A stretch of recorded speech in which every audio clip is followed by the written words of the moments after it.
আমরা দেখছি যে আসিফ নজরুলদের সঙ্গে আমরা অভিযোগ পাচ্ছি যে গণহত্যাকারী আওয়ামী লীগের একটা দফা বা আর্থিক বিনিময়ের একটা খবর পাচ্ছি আমরা। একজন খুনির পরিচয় একজন খুনি, একজন গণহত্যাকারীর পরিচয় একজন গণহত্যাকারী। শেখ হাসিনাকে তো আমরা গণহত্যাকারী, ডাইনি পিশাচ, ফেরাউন নমরুদ, হিটলারের মতো তাকে আমরা গণহত্যাকারী বলছি। অসংখ্য বাবা মায়ের সন্তানের প্রাণহানি করেছেন, তার তো আসলে জেন্ডার থাকতে পারে না।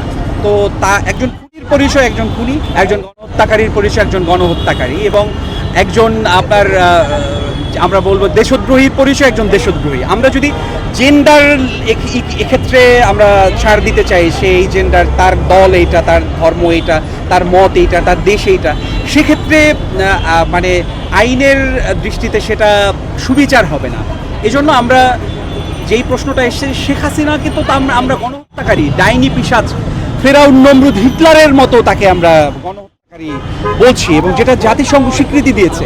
সেখানে যেই এই বিতর্কটা সৃষ্টি করা হয়েছে অত্যন্ত উদ্দেশ্যমূলকভাবে। এখানে দেখানোই হচ্ছে যে শেখ হাসিনার সাজ পোশাককে তুলে ধরে সেই মোটিভটাকে পুষ্পতল্লিকা হিসেবে প্রদর্শন করা হয়েছে।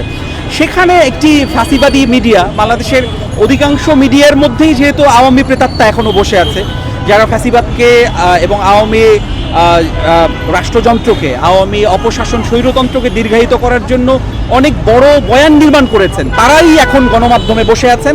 সেই প্রেতাত্মাগুলো এখনও বড় বড় পদে আছে, যেহেতু তাদের কোনো বিচার হয় নাই, একমাত্র রাজনীতিবিদরাই পালিয়েছে, তারা স্ব জায়গায় আছে। সুতরাং একজন খুনির পরিচয় শুধু একজন খুনি, একজন গণহত্যাকারীর পরিচয় একজন গণহত্যাকারী, অন্য কোনো পরিচয় বলে আমরা মনে করি না, বা জাগ্রত জয় মনে করে না, ব্যক্তিগতভাবে আমিও মনে করি না। এই প্রতিমূর্তি এবং যেটা পুষ্পোত্তলিকা, এটা একটা মোটিভ, একটা পুষ্পোত্তলিকা, এটি অন্য কিছু না। সরকারের কাছে আমাদের বার্তা স্পষ্ট। খুনি হাসিনার আমাদের 2000 ভাই বোনকে জুলাইয়ে মেরেছে, 4-5টা বড় বড় গণহত্যা, পিলখানা বলবো, তারপরে আমরা 28 ফেব্রুয়ারি একটি আছে, তারপরে সেখানে হেফাজত 5ই মে হেফাজতের আছে, এর বাইরেও দেলোয়ার হোসেন সাঈদীর রায়ের পরে 200 মানুষ, এরকম ছোট বড় 5-6টা গণহত্যা সে চালিয়েছে এবং অসংখ্য মানুষকে গুম খুন করেছে, আয়নাঘরে রেখেছে।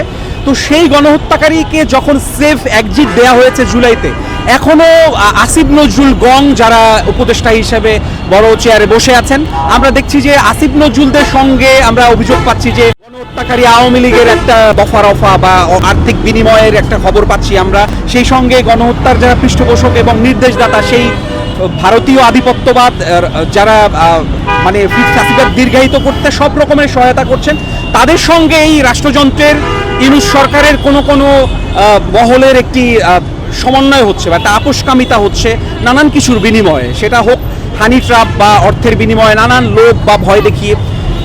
এই ক্ষেত্রে বিচারটা অত্যন্ত স্লো গতিতে আগাচ্ছে। আমাদের বার্তা স্পষ্ট। আওয়ামী লীগ আমরা দেখেছি আমাদের জুলাইয়ের অন্যতম নায়ক হাসনাত আবদুল্লাহকে গতকাল আক্রমণ করা হয়েছে হত্যার উদ্দেশ্যে।